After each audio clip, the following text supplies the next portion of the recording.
Halo, ketemu lagi di sini. Kita akan bahas di materi selanjutnya. Ini adalah listrik arus searah masih, tapi di hukum Kirchhoff kedua, gitu. Jadi hukum Kirchhoff kedua itu seperti apa? Kita lihat dulu. Ini penemunya. Jadi pada rangkaian yang bercabang, ujung-ujungnya diberikan kuat arus dan menuju titik cabang yang sama, jumlah kuat arus yang mengalir dan meninggalkan itu sama. Itu hukum Kirchhoff pertama. I masuk sama dengan I keluar. Sudah kita bahas sebelumnya. Jadi sama seperti yang di materi sebelumnya, ada mobil masuk 1 plus 2 jadi 3 ya. Itu hukum Kirchhoff 1 nanti kita gunakan juga. Jadi kita pakai juga hukum Kirchhoff 1 ya. Nah sekarang yang belum adalah hukum Kirchhoff 2. Itu seperti apa? Hukum Kirchhoff itu tentang tegangan bahwa jumlah perubahan tegangan yang mengelilingi satu rangkaian loop itu sama dengan 0. Satu kali putar dia 0. Hasil penjumlahan dari GGL, sumber tegangan, dan perubahan tegangan sepanjang rangkaian tertutup atau loop sama dengan 0. Persamaannya seperti ini. Jadi, sesuai dengan kalimat bahwa jumlah tegangan, ya, kemudian jumlah penurunan tegangan itu sama dengan 0. Jadi semua jumlah sumber tegangan sampai yang dipakai itu sama dengan 0 nanti ya. Kita lihat bagaimana penerapan hukum Kirchhoff kedua. Kalau misalnya gambar pertama ini, ya gambar ini biasa, kita langsung hitung seperti biasa, tinggal jumlahkan 4 volt sama 6 volt, terus hambatannya semua ini kita hitung biasa bisa ya, walaupun sebenarnya juga bisa diselesaikan dengan hukum Kirchhoff yang menggunakan loop. Tapi sekarang bagaimana kalau misalnya ini ada baterai, ini berjajar langsung dipasang bisa. Nah kalau misalnya ada baterai yang posisinya tidak tepat, ini positif, harusnya keluarnya ke sini harusnya kan ke sini kan, ke kiri searah jarum jam, tiba-tiba ketemu negatif, ditinggal dijumlahkan. Ya positif negatif ketemu dijumlahkan nanti. Itu yang nanti kita bahas kalau misalnya di hukum Kirchhoff kedua ini kita menggunakan aturan loop namanya, loop. Nah apalagi kalau rangkaiannya seperti sini. Ini rangkaian satu loop, ini rangkaian 2 loop. Di sini ada 3 sumber tegangan, 3 baterai. Yang satu arusnya naik sini, ya kan? Ini juga arusnya naik. Ini juga arusnya naik. Nah, nanti ketemu dong di sini.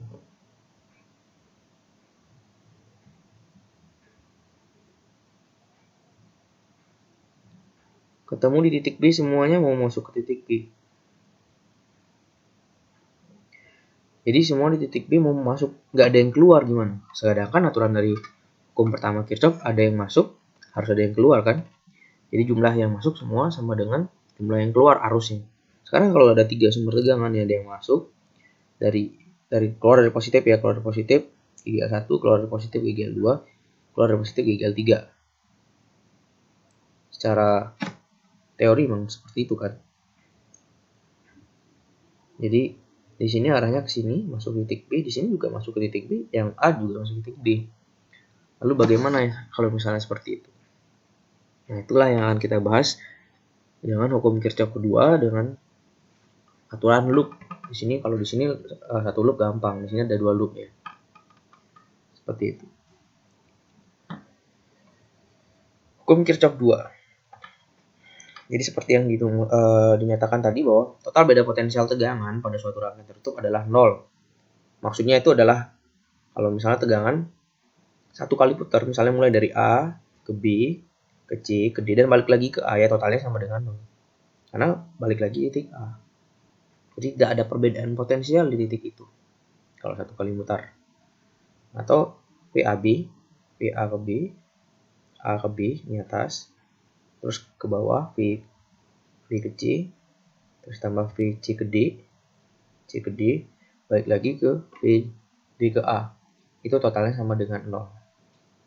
Disinilah nanti kita menggunakan aturan loop bahwa sigma GGL Jadi kita jumlahkan baterainya, kemudian kita jumlahkan berapa kuat arus yang mengalir pada sebuah hambatan, itu nanti yang dihasilkan sama dengan 0.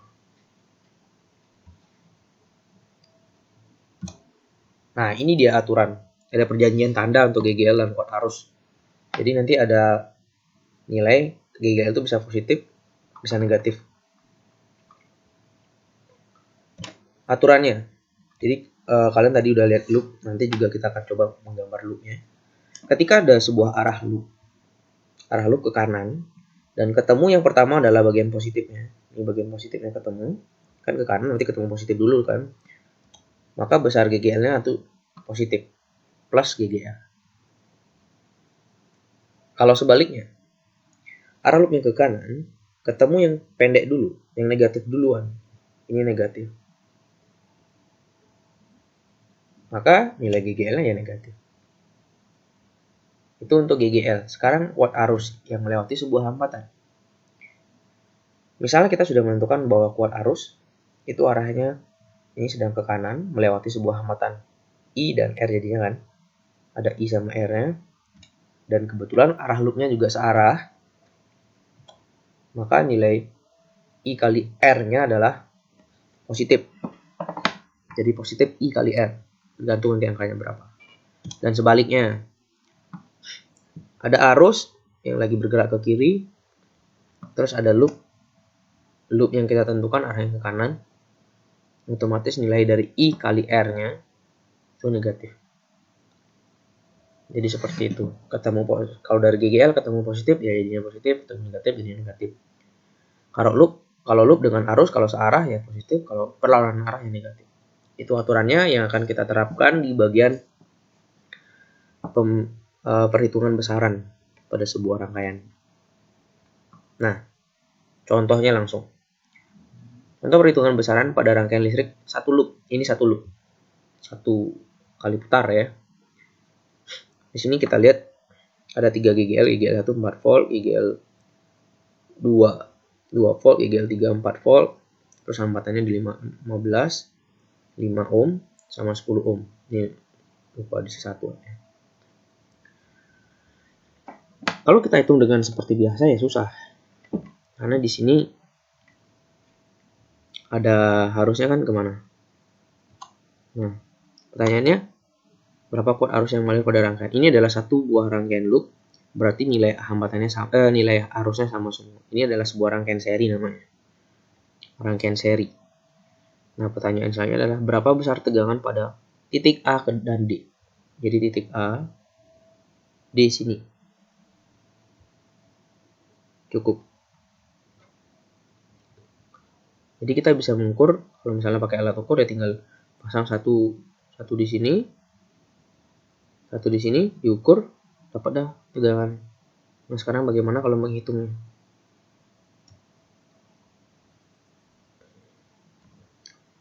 Konsep dan langkah yang digunakan itu apa? Pertama, kita harus tentukan arah arus keluar dari kutub positif baterai dengan GGL terbesar. Seharusnya semua baterai arus itu keluar dari baterai yang dari kutub positif kan. Di sini positif keluar, di sini positif keluar ke sini, sedangkan di sini juga positif keluar sini. Kalau kita tarik terus, ikutin semua, jadi dari GGL yang 4 volt sini sama ini searah. Terus tiba-tiba arahnya di sini turun arah jarum jam. Nah, ketemulah di sini yang berlawanan arah. Apa yang terjadi? Jadi aturannya adalah otomatis ya arus yang lebih besar pasti lebih kuat kan, berarti kalah yang lemah. Jadi kita hitung adalah dengan baterai dengan GGL terbesar. GGL terbesar ya, jumlah yang mana nanti? Yang searah jarum jam kah? Atau yang berlawanan arah jarum jam? Berarti ya tadinya itu yang mengalah adalah GGL 2 ini yang mengalah, cuma 2 volt. Jadi arah arusnya kita tetapkan seperti ini. Arah arusnya keluar dari sini, berarti dia searah jarum jam nanti arah perputaran arusnya. Dengan nilainya sama semua karena ini seri. Kemudian kita bisa menggambar loop searah arus listrik. searah dengan arus, ya udah di sini searah jarum jam, berarti arah loopnya berputar searah jarum jam. Loop itu adalah untuk membantu kita menghitung sebenarnya. Jadi kita udah dapat loopnya, baru kita bisa menggunakan persamaan dari hukum Kirchhoff kedua. Jadi persamaannya adalah sigma GGL tambah sigma I kali R itu sama dengan 0. Dengan mulai dari sebuah titik sembarang bebas, mengikuti arah putaran loop, ikutin arah putaran loopnya, kita muter 1 kali putaran dengan menggunakan aturan loop. Kalau di sini kita mulai misalnya dari titik A. Jadi sini startnya.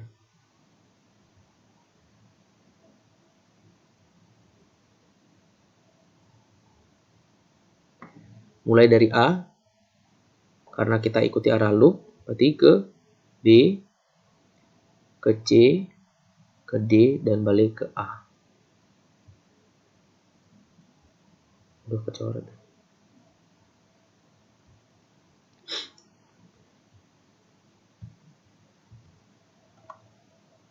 Sigma GGL tambah sigma I kali R, itu kita langsung gunakan.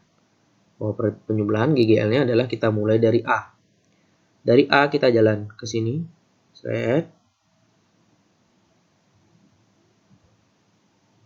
ketemu 4. Ya, ketemu negatif 4. Terus jalan lagi ke sini.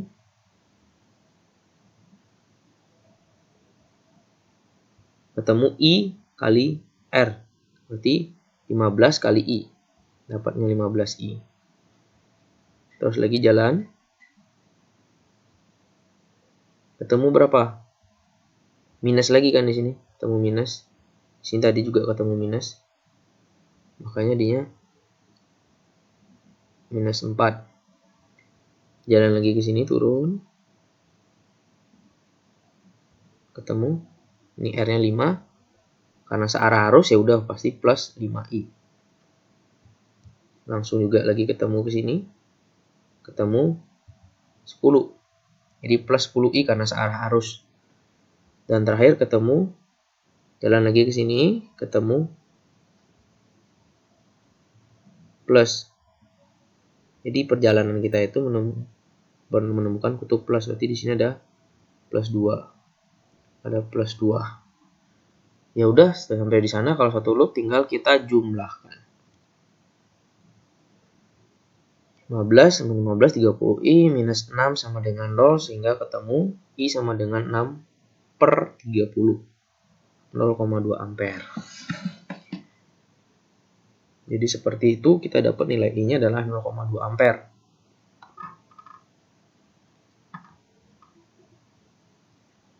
Kita dapat arusnya 0,2 ampere. Singkatnya, jadi kan kita dapat nih 0,2 A. Singkatnya, karena untuk satu loop kita bisa mempermudah perhitungannya. Tapi konsepnya seperti itu. Perhitungannya bisa kita permudah. Ingat, I itu adalah V per R kan, atau sigma GGL per sigma R. Kita hitung, aturannya sama seperti tadi. Bagaimana kita menghitung sigma GGL? Kita tetapkan mana besar arah arus yang paling besar nanti. Dari GGL yang paling besar. GGL yang paling besar, kemudian kita jumlahkan. GGL mana sih nanti yang menghasilkan nilai yang paling positif kalau kita jumlahkan. Itu simpelnya. Jadi kita menemukan bahwa GGL yang 4 volt sama 4 volt itu searah, jadinya 8 kan. Jadi ini yang jadi positif. 4 volt sama 4 volt, jadi menghasilkan arus yang searah. Jadi di sana pentingnya kita tahu bahwa arus itu keluar dari arus kutub yang positif. Jadi arus listrik keluar dari kutub positif. Di sini, dan ternyata kalau disambungkan dia jadi searah. Jadi dijumlah. Yang berlawanan arah cuma satu, yang GGL2 ini. Jadi dikurangi. Kurang 2. Kalau per sigma R-nya tinggal dijumlah semua. Mau berapapun udah R tinggal dijumlah. Asalkan dia seri. Karena di sini udah pasti seri kan. Jadi tinggal dijumlah semua. Maka 4 tambah 4, 8 kurang 2, 6/30 hasilnya juga sama 0,2 ampere. Selesai.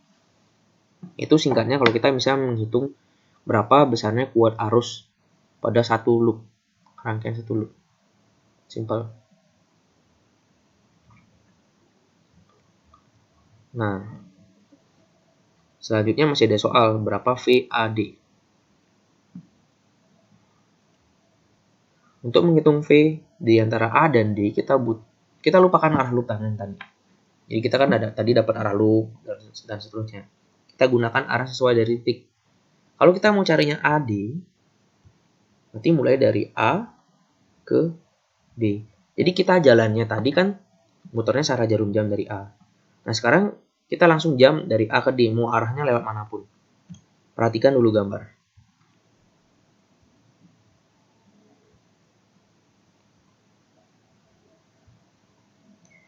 Kita mau A, D. Jalannya lewat manapun bebas. Jadi A, D itu udah 2 jalan. Bisa jalan ke sini. Ke sini. Aduh, sorry.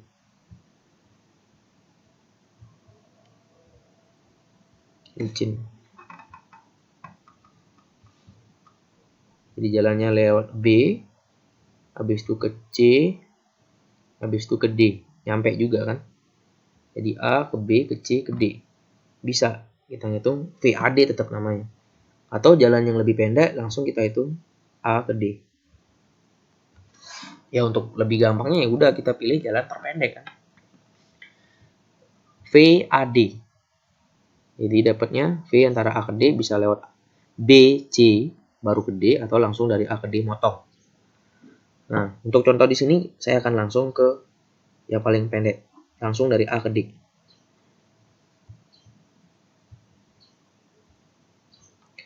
Langsung dari A ke D. Jadi jalannya langsung ke situ.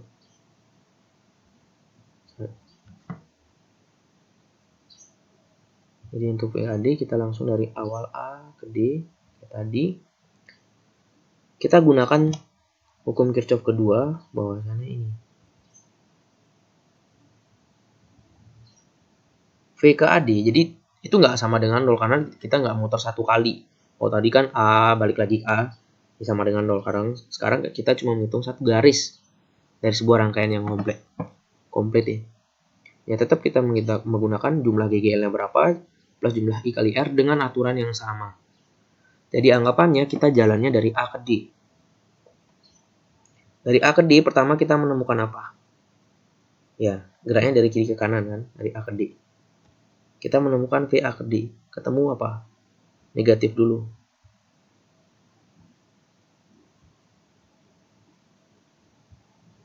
Kita ketemu negatif. Jadi kita ketemu negatif 2 dulu. Kemudian kita jalan ke sini. Kita menemukan bahwa arah arusnya ke kiri. Sedangkan arah kita jalan adalah dari KAD ke kanan. Berlawanan, maka ketemu juga negatif. Nih. I kali R. I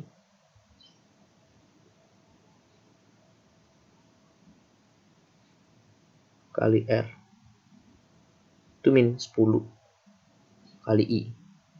Ya udah kita ganti minus 2 minus tadi I-nya ketemu 0,2 kali 10. Ya.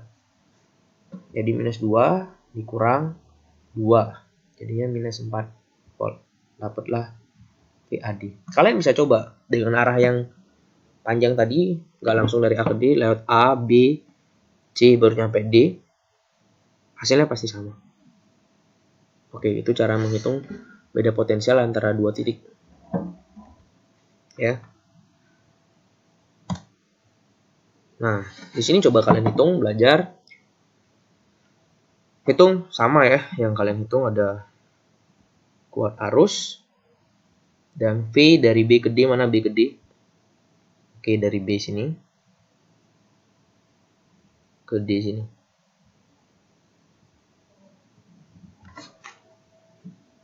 Iya, bebas mau lewat C atau lewat A. Ini tugas pertamanya, ingat. Sekarang tugas keduanya. Sama yang dihitung kuat arus. B ke A. Mana B? B ke A udah jelas. Nah, di sini ada yang perlu kalian perhatikan ada hambatan dalam. Kita sudah bahas hambatan dalam. Hambatan dalam tinggal diserikan aja. Itu kuat arusnya kan udah gampang. Udah, itu tugas kedua. Jadi untuk satu loop gampang sekali sebenarnya materinya untuk satu loop. Cuman saya sangat nanggung kalau misalnya saya harus lanjut ke sini. Jadi materinya sangat tanggung. Kalau saya jelaskan sampai di 2 loop ini, ya nanti sedikit pusing lah. Jadi saya akan berikan di minggu selanjutnya aja, di next meeting aja kita akan bahas tentang rangkaian 2 loop. Ya ini masuk ke kurikulum juga. Jadi kita akan bahas bagaimana menghitung kalau ada percabangan 2 di sini, ada 3 sumber tegangan. Nanti sumber tegangan macam-macam, ada 2, ada 3. Tapi di sini ada 2 loop. Sama seperti masalah yang tadi sudah bahas di awal. Jadi untuk sementara kita sampai di sana dulu untuk 2 loopnya. Kita lanjutkan di sesi selanjutnya ya. Oke, belajar menghitung yang satu loop dulu. Anggap aja seperti pemanasan. Dan sampai ketemu di sesi selanjutnya. Semoga dalam keadaan sehat. Semangat ya belajar.